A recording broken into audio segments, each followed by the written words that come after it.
bueno, no era campamento, ya les había comentado a algunos, estuve en un retiro para jóvenes, ellos le llaman a veces jóvenes quedados. Entonces, ya el próximo año, primero Dios, voy a llevar a más. El propósito de esos campamentos es crecimiento espiritual y que conozcan personas, ya no es de juegos y de andar corriendo como y presionados con que hay que memorizar y que hay que hacer esto. Y no es un campamento.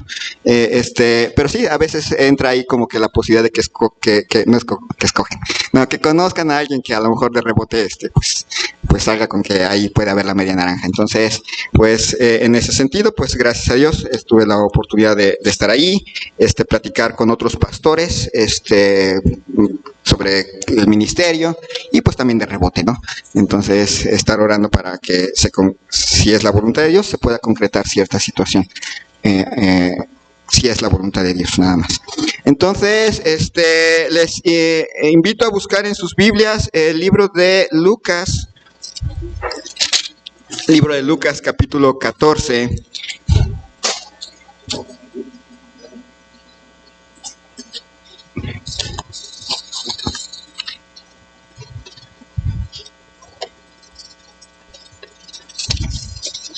Me gusta mucho la predicación expositiva porque no deja lugar no me da la oportunidad de saltarme pasajes, porque si me salto pasajes me van a quedar mirando por algo no predicó eso, algo trae. Pero también evita que ustedes digan, la trae contra mí, malvado pastor, me está predicando eso, porque no, llegamos al pasaje y pues ni modo. Si nos toca, pues es parte de la voluntad de Dios al respecto. Vamos a leer capítulo 14, versículo 1, hasta el capítulo 14, versículo 15. Vamos a leerlo un poquito en su contexto. Capítulo 14, dice así: Aconteció un día de reposo que, habiendo entrado para comer en casa de un gobernante que era fariseo, estos le acechaban, y aquí estaba delante de él un hombre hidrópico. Entonces Jesús habló a los intérpretes de la ley y a los fariseos, diciendo: ¿Es lícito sanar en un día de reposo? Mas ellos callaron, y él tomándole le sanó y le despidió. Y dirigiéndose a ellos dijo: ¿Quién de vosotros, si su asno o su buey cae en algún pozo, no lo sacará inmediatamente, aunque sea en día de reposo? Y no le podían replicar estas cosas. Observando cómo escogían los primeros asientos a la mesa, refirió a los convidados una parábola, diciéndole: Cuando fueres convidado por alguno a bodas, no te sientes en el primer lugar, no sea que otro más distinguido que tú esté convidado por él. Y viniendo el que te convidó a ti y a él, te diga: da lugar a este. Y entonces comiences con vergüenza a ocupar el último lugar. Mas cuando fueres convidado, ve y siéntate en el último lugar, para que cuando venga el que te convidó te diga: amigo, sube más arriba. Entonces tendrás gloria delante de los que se sientan contigo a la mesa. Porque cualquiera que se enaltece será humillado, y el que se humilla será enaltecido. Dijo también al que le había convidado: cuando hagas comida o cena, no llames a tus amigos, ni a tus hermanos, ni a tus parientes, ni a vecinos ricos, no sea que ellos a su vez te vuelvan a convidar y seas recompensado. Mas cuando hagas banquete, llama a los pobres, los mancos, los cojos y los ciegos, y serás bienaventurado, porque ellos no te pueden recompensar, pero te será recompensado en la resurrección de los justos. Oyendo esto, uno de los que estaban sentados con él a la mesa le dijo: bienaventurado el que coma pan en el reino de Dios. Vamos a orar. Señor y Dios, te doy gracias en esta mañana por la vida que has concedido a cada uno de nosotros. Gracias, Señor, por tu bondad, por tu misericordia, por tu amor, porque nos permites congregarnos en tu nombre. Te ruego, Señor, por cada uno de nosotros. Te pedimos, Señor, tu bendición para cada uno de los que estamos aquí. Que podamos o ser consolados, o ser animados, o ser exhortados según el propósito tuyo para cada uno de nosotros. Te ruego, Señor, también por nuestro hermano Liborio, su familia, Señor, que tú le sigas dando consuelo, ánimo, fortaleza en estos días, Señor, y tu nombre sea honrado y glorificado, y ellos, Señor, puedan sentir tu presencia, afirmándole sus corazones. Te pedimos, Señor, por la hermana Mariana Lara, cuyo papá está ahorita en el hospital con un infarto.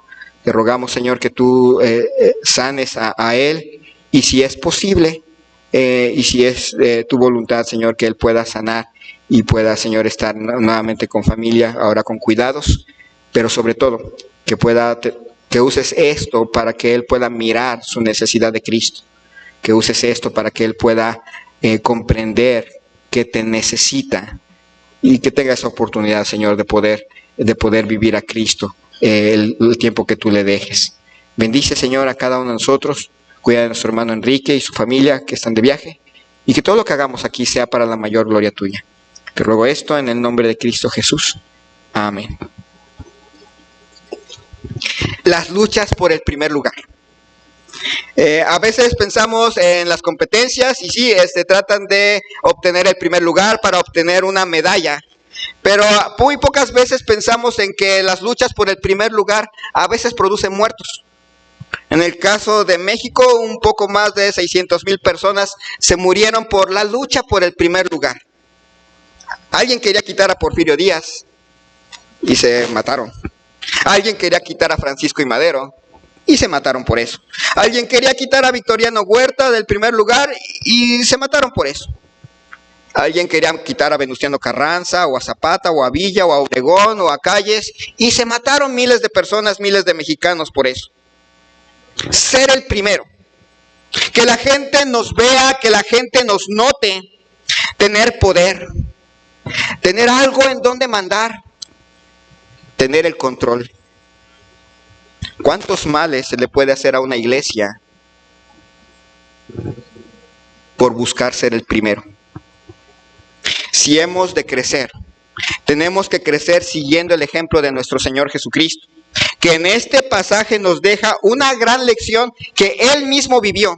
El que era el primero, el primogénito de toda creación, vivió esto que nos va a decir. Y Él sí era el primero. ¿No le gustaría que el carácter de Cristo se reflejara en usted y que se pareciera más a quien lo salvó? En primer lugar, vemos la necesidad de la humildad ahí en versículo 7, observando cómo escogían los primeros asientos a la mesa.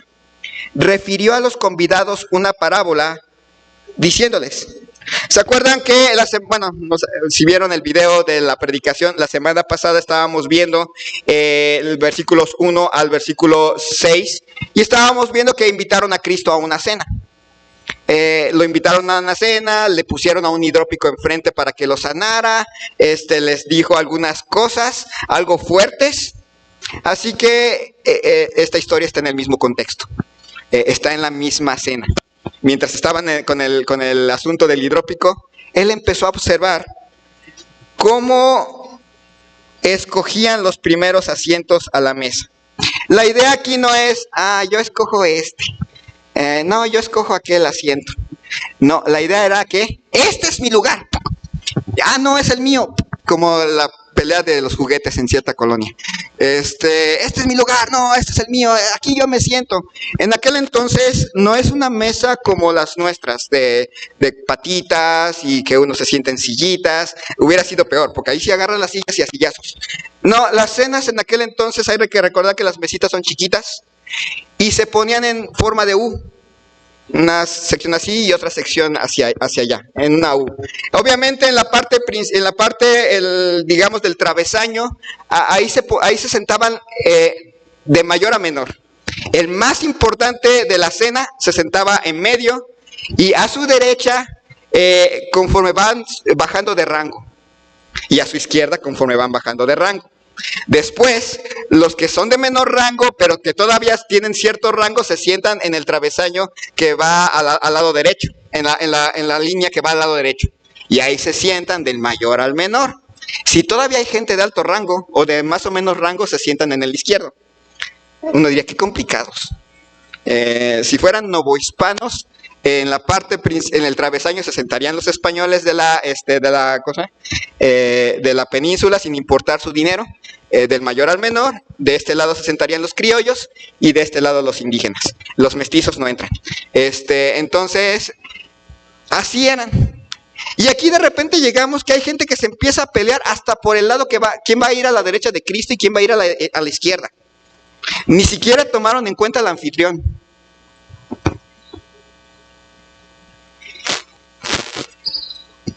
En ese momento Cristo puso el ejemplo y podemos notar que Él tomó forma de siervo, se humilló a sí mismo haciéndose obediente hasta la muerte y muerte de cruz. Él siempre fue ejemplo de humildad. De hecho, la salvación comienza por ahí. Génesis capítulo 32, versículo 10. Génesis capítulo 32, versículo 10. Menor soy que todas las misericordias y que toda la verdad que has usado para con tu siervo, pues con mi cayado pasé este Jordán y ahora estoy sobre 2 campamentos. Menor soy que todas las misericordias. Son palabras de Jacob, que no era precisamente un ejemplo de humildad. Pero hay una verdad en esta frase. Menor soy que todas las misericordias de Dios. ¿Por qué nos salvó Dios? ¿Porque éramos muy inteligentes? Algunos sí, aquí hay bastantes inteligentes, pero otros no. ¿Porque somos muy altos? Algunos aquí son altos, pero otros no. ¿Guapos? ¿Guapas? No. Nos salvó por su misericordia. Ninguno de nosotros, y de hecho ninguna persona puede ser salva si no se da cuenta que no merece ni siquiera la misericordia de Dios. Que no merece la gracia de Dios. Que no merece el perdón de Dios. Y sin embargo, lo recibe como un don de gracia. Dice Job capítulo 40, versículo 1. Job 40, versículo 1, allá en los libros poéticos.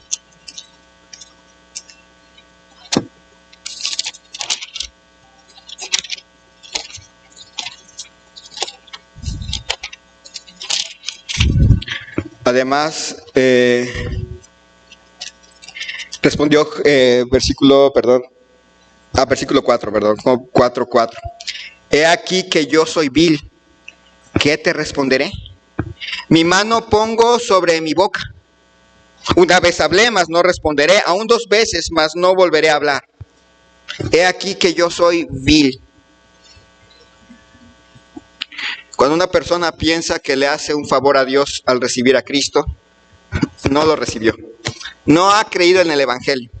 Cuando una persona piensa que tiene algo que dar a Dios a cambio de la salvación en Cristo Jesús, no puede ser salvo. Todas las personas que han llegado a conocer a Cristo, que hemos llegado a conocer a Cristo como nuestro Salvador, tenemos que reconocer, somos el menores que la misericordia de Dios. No la merecemos. Somos viles.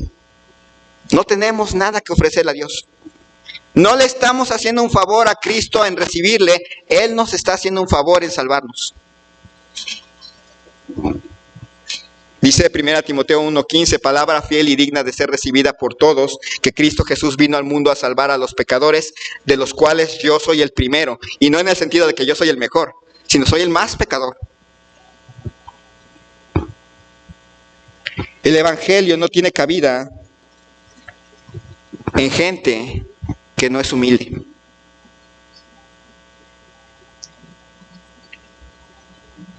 Y no nada más necesitamos ser humildes para poder ser salvos. Necesitamos ser humildes para poder vivir como cristianos. Lo necesitamos. ¿Cuántos males han surgido en nuestra iglesia por olvidarlo? Por olvidar que todos aquí somos viles, que todos aquí somos necesitados de la gracia de Dios, que todos aquí no merecemos nada, Dios nos los concede como un favor. ¿Cuántos problemas entre ministerios se habrían quitado si no hubiéramos olvidado la humildad? ¿Cuántos problemas entre ministerios se pueden evitar si no olvidamos la humildad?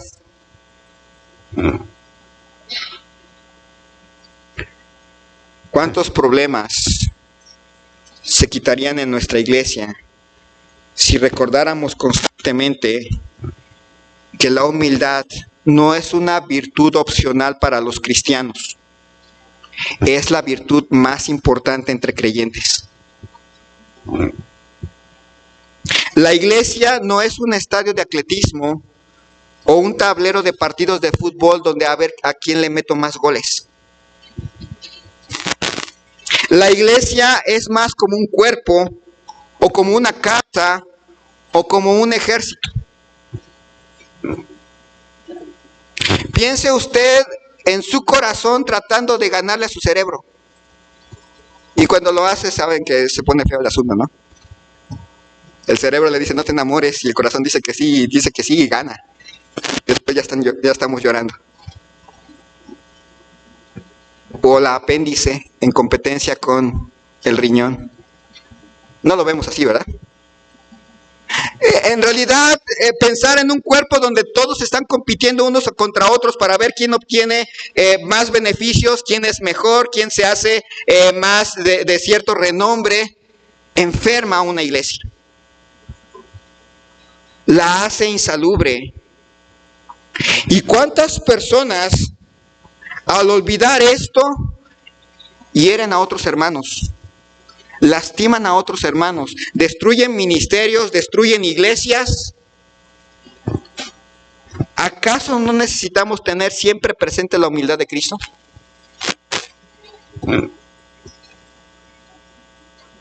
¿Acaso esa no debería de ser la característica de nuestra vida? La humildad es necesaria. Y dice versículo 8 de capítulo 14 de Lucas capítulo 14, versículos 8 en adelante hasta el 11. Antes dice, refirió a los convidados una parábola diciendo, cuando fueres convidado por alguno a bodas, no te sientes en el primer lugar, no sea que otro más distinguido que tú esté convidado por él, y viniendo el que te convidó a ti y a él te diga, da lugar a este. Entonces comiences con vergüenza a ocupar el último lugar. Mas cuando fueres convidado, ve y siéntate en el último lugar, para que cuando venga el que te convidó te diga, amigo, sube más arriba. Entonces tendrás gloria delante de los que se sientan contigo a la mesa, porque cualquiera que se enaltece será humillado, y cualquiera que se humille será enaltecido. Nuestro Señor Jesucristo pone como ejemplo un banquete de bodas. Lo pone como ejemplo no para que nada más tengamos humildad en las comidas de la iglesia. Nada más está hablando de las comidas de la iglesia. Y me voy a ir a la mesa de más acá, la más extrema, casi ahí junto a los baños. Generalmente empezamos a servir desde allí, así que es un plan con maña. No, habla de la vida en general. Pone como ejemplo una fiesta donde era el lugar más adecuado para las relaciones sociales. Y nuestro Señor Jesucristo les señala que no busquen por sí mismos los primeros lugares, porque podría haber alguien que ya tuviera un lugar reservado. Les pone como ejemplo les señala que el anfitrión de la fiesta es el que tiene el derecho de decidir quién se sienta en dónde. Es el anfitrión. No el invitado el que decide dónde me voy a sentar, sino el anfitrión el que decide dónde se va a sentar cada quien. Es su derecho. Les señala lo vergonzoso que sería que alguien les quite el lugar que agarraron por darle ese lugar a quien estaba reservado. Sería muy vergonzoso que alguien le dijera, este no es su lugar, váyase, aquí va otra persona. Les señala lo vergonzoso que sería que después que se levante, tenga que ir a ocupar el último lugar, ¿se acuerdan de la U? Allá, en el otro extremo del lado izquierdo, hasta el final. La razón de que puede ser el último lugar es porque es el último que queda, ya todos los lugares ya se ocuparon y ahora le toca hasta allá. O porque no se le quita el orgullo. Está tan humillado. En lugar de esperar a que el anfitrión le diga, no, tú vas aquí. No, ahora me voy para hasta allá, para que se sienta. Ya, me salgo, para que se sienta. A mí nadie me quita. Nuestro Señor Jesucristo resalta que es mejor que esperara a que el anfitrión le dé los reconocimientos y los honores en su momento. El anfitrión. Y deja claro la enseñanza de esta parábola. Quien se enaltece, ¿qué va a pasar? Será humillado. Y el que se humilla, será enaltecido. Por un lado, miremos el ejemplo mismo de nuestro Señor Jesucristo. Él es el que vivió este pasaje de una manera muy clara. Él se humilló a sí mismo, haciéndose obediente hasta la muerte y muerte de cruz. Él es el ejemplo máximo de cómo es ser humilde. Y tomamos en cuenta que Él es Dios, que Él es el creador de este universo, que Él es el Señor. Y como Señor, no llegó aquí exigiendo, me tienen que obedecer. Tú, fariseo, que no me obedeces, muere. No, Él llegó y se humilló a sí mismo. Él no tenía por qué nacer y acostarse en un pesebre. Él no tenía por qué aprender a obedecer a sus padres. Él no tenía por qué hacerlo. Él no tenía ninguna obligación de andar bajo el sol y alimentar a gente que ni siquiera creía en Él. Dejarse que se burlaran de Él. Él no tenía por qué dejar que alguien le arrancara la barba, ni le escupiera en la cara, ni lo desnudara, ni lo clavara en una cruz, porque Él es el primogénito. ¿Y qué hizo? Se humilló a sí mismo, haciéndose obediente hasta la muerte. Cristo es el ejemplo a seguir. Cuando alguien mira a la iglesia no como el cuerpo de Cristo, sino como el trampolín para tener poder, como el trampolín para tener atención, como el trampolín para tener posición, termina arruinándose y termina arruinando a otros. Termina destruyendo vidas, termina lastimando hermanos. Y sí, puede llegar a tener poder, pero termina arruinándose a sí mismo.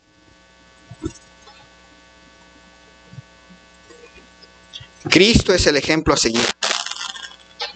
La vida cristiana no es una competencia entre cristianos. Tenemos que recordar que es un servicio mutuo. Que estamos gozosos en ponernos en las manos del Señor, ser obedientes a Él y encargar que Él sea el que dé los reconocimientos, los lugares y lo que Él quiera. Esta es su iglesia, no es nuestra iglesia, es su iglesia y Él tiene el derecho de poner a quien quiera. No es una competencia.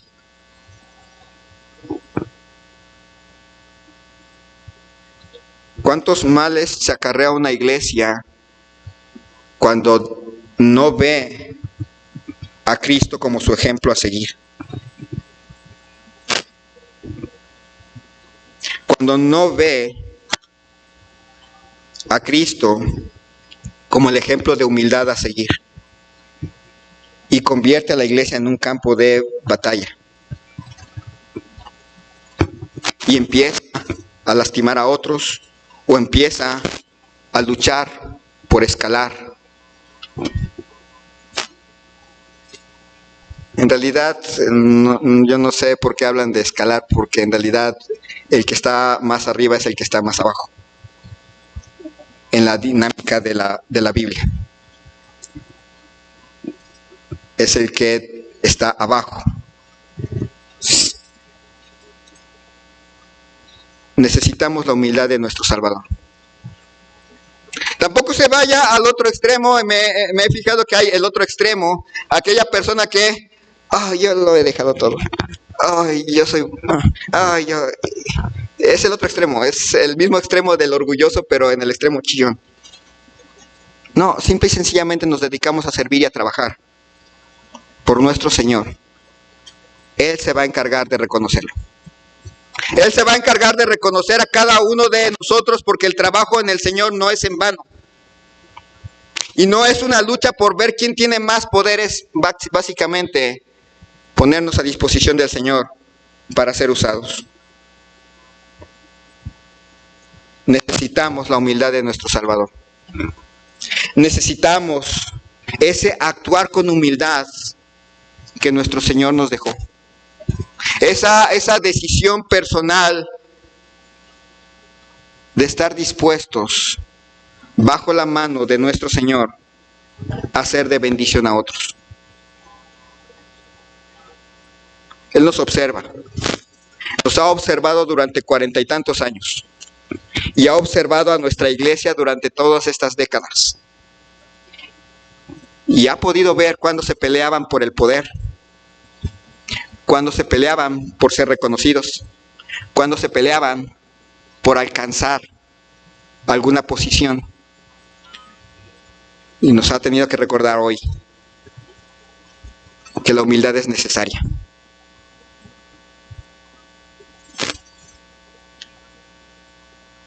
Porque cualquiera que se enaltece, tarde o temprano, Dios lo va a humillar. Y cualquiera que se humille, tarde o temprano, Dios lo va a enaltecer. Pero será Dios, no el hombre. Se necesita humildad. Se necesita humildad en nuestras acciones. Y finalmente vemos que se necesita humildad en nuestras motivaciones. Dice versículos 12 al 14, dijo también al que le había convidado, cuando hagas comida o cena, no llames a tus amigos, ni a tus hermanos, ni a tus parientes, ni a vecinos ricos, no sea que ellos a su vez te vuelvan a convidar y seas recompensado. Mas cuando hagas banquete, llama a los pobres, los mancos, los cojos y los ciegos, y serás bienaventurado, porque ellos no te pueden recompensar, pero te será recompensado en la resurrección de los justos. Ahora se dirige a los anfitriones, a aquellos que tienen la posibilidad de ser de bendición a otros. Y básicamente aquí todos tenemos la posibilidad de ser de bendición a otros. De una u otra manera podemos bendecir a otras personas con nuestra vida, con nuestras palabras, con nuestra presencia. Así que este es un llamado no nada más para los que pueden invitar a alguien a comer a su casa. Es un llamado para todos. Nuestro Señor Jesucristo no está en su contexto diciendo que no pueden tener amigos cercanos. Hay gente que llega a tener la idea de no se pueden tener amigos cercanos. Todos deben de ser nuestros amigos y no puedes tener un amigo cercano, alguien que por afinidad platiques más con esa persona. No se puede. El contexto no lo apoya. En nuestro Señor Jesucristo escoge a 12 y de esos 12 escoge a 3. El contexto no apoya esta idea. Lo que sí está diciendo este contexto, en el contexto del pasaje, no escoja usted personas con la finalidad de recibir de vuelta favores. Sea de bendición a todos. No nada más a aquellos que les pueden algo, a aquellos que les pueden retornar algo. No nada más hable con aquellos que sabe que en algún momento los va a ocupar para un negocio. Ese es el pensamiento del mundo. No es el pensamiento de Dios. Con aquellos que en algún momento les pueden regresar el favor, que si usted le habla, ya después la otra persona está obligada a hablarle. Pongamos, lo que sí Cristo está diciendo es póngale más atención. Póngale atención también a los necesitados.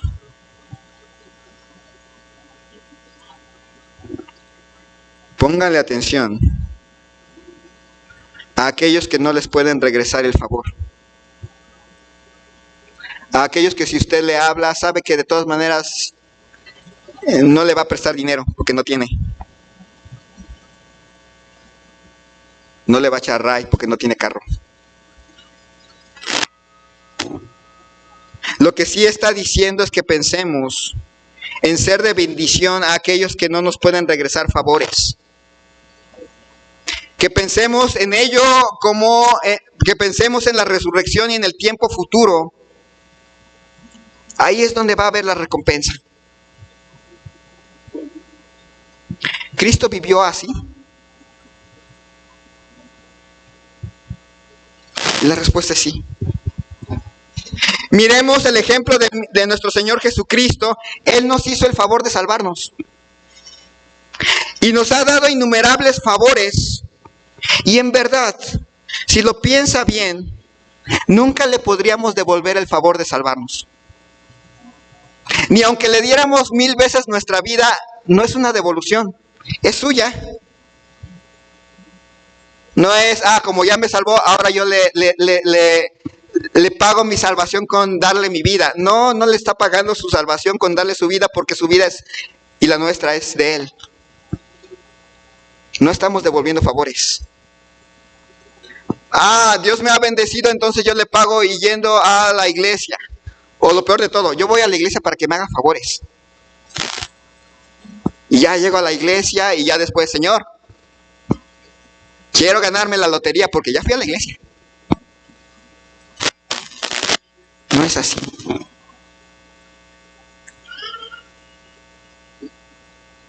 Jamás podría pagar un solo favor dado por Dios. Jamás podríamos pagar una sola oración contestada. Jamás podríamos devolver un segundo en el cielo dado por gracia. Y sin embargo Él vino y se humilló a sí mismo, haciéndose obediente hasta la muerte y muerte de cruz, para salvar a personas que no le podíamos devolver el favor. Nosotros éramos los mancos, los ciegos, los cojos, los pobres. Cristo es nuestro ejemplo a seguir. Él no vino solamente a un grupo de personas. Él vino para que todo aquel que en Él cree no se pierda, mas tenga vida eterna. Y siguiendo su ejemplo, buscamos ser como Cristo y buscamos ser de bendición a todos. Imagínense a nuestro Señor Jesucristo viniendo a salvar solamente a los blancos. La mayoría ya no estaríamos así. Nada más vengo a salvar a los que tienen profesión. Nada más vengo a salvar a los que han ganado los que ganan de 20,000 pesos al mes para arriba. ¿Verdad que no es así? Él vino a salvar a todos. Él vino para estar al alcance de todos. Él es de bendición a la persona blanca, a la persona morena, a la persona pelirroja. Él es de bendición para ingenieros, para licenciados, como para el que nada más tiene un grado de preescolar. Él es de bendición a mexicanos, como a ingleses. Y Él es nuestro ejemplo a seguir. Cristo es el ejemplo a seguir porque Él vino para ser el Salvador de todos nosotros que no podíamos devolver el favor.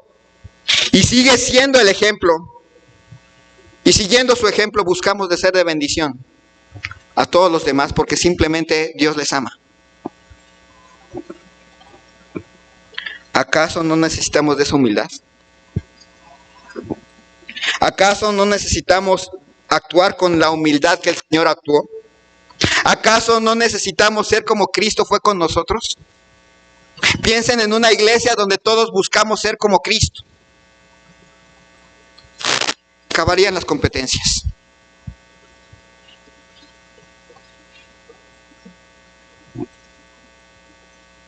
resolveríamos los daños causados por esas competencias en el pasado.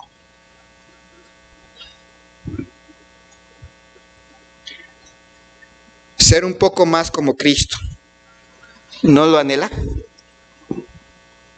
Reflejar un poquito más de su carácter es una gran bendición. ¿No lo es para usted? Tal vez en el pasado o en el presente ha luchado por reconocimiento, inclusive ha lastimado a personas por ello. ¿No es tiempo de postrarse humildemente ante Dios y decir, perdóname por todo lo que hice, por competir por un primer lugar?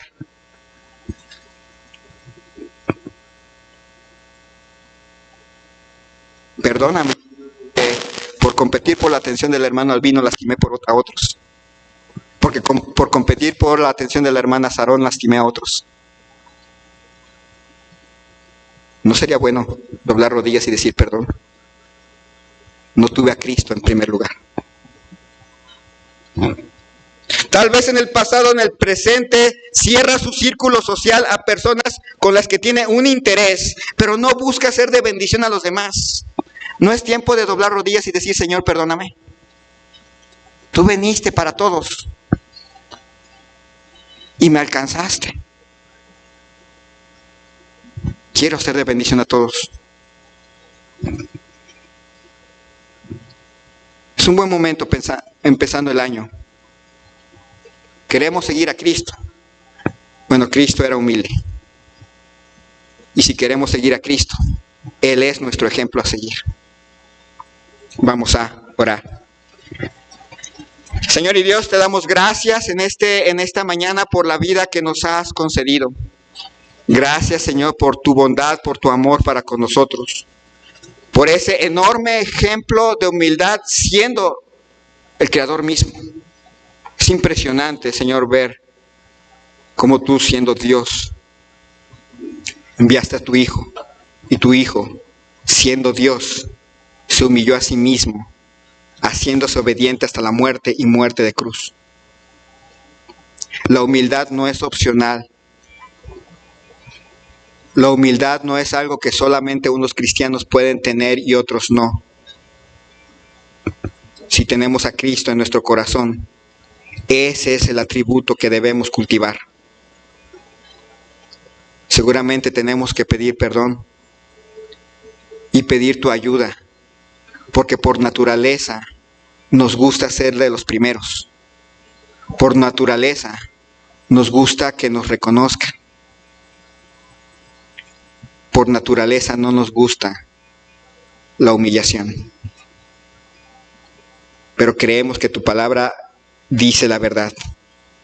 El que se enaltece será humillado y el que se humilla será enaltecido. Señor, danos la humildad de Jesús. Ayúdanos a doblar rodillas y decir, Señor, yo quiero esa humildad. Yo quiero ser como Cristo. Y ser humilde.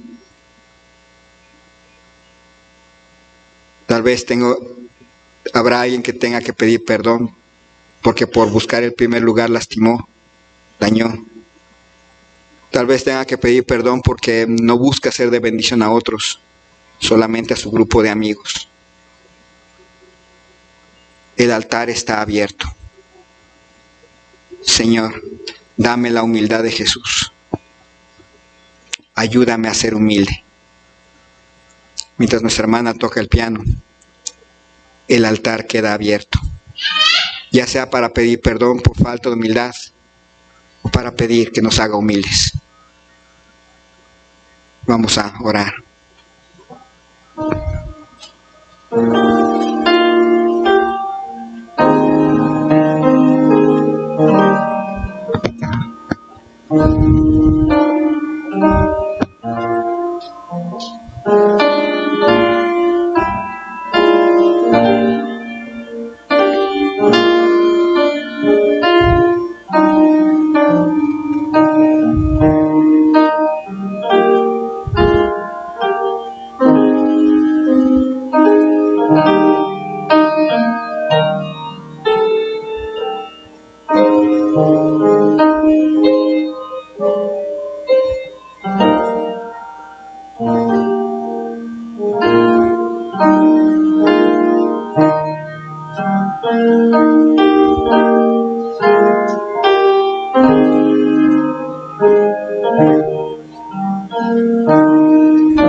Señor y Dios, te damos gracias en este día, porque nos das la oportunidad de ver cómo es Cristo, humilde,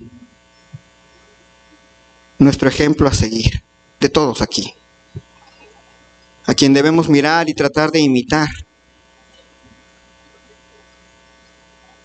Y aunque somos carne, débiles, frágiles y muchas veces tercos, tu Santo Espíritu nos va transformando de gloria en gloria.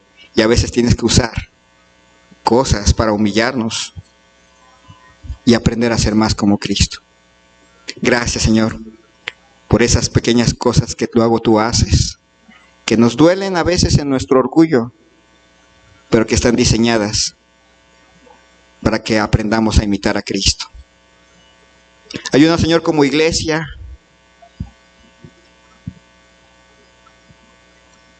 a mirar a Cristo en nuestros hermanos, a ser del mismo sentir que tuvo nuestro Señor Jesucristo, a mirar a otros como superiores a nosotros mismos, a no tener más alto concepto de nosotros que el que debemos tener, y a pensar de nosotros con cordura.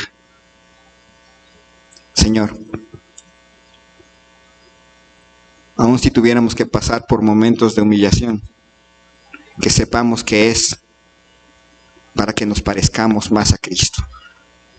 Bendice a cada uno de mis hermanos, llévales con bien a sus casas, que tengan una buena tarde en compañía uno con el otro, y podamos, Señor, regresar y poder exhortarnos a amarte y a obedecerte.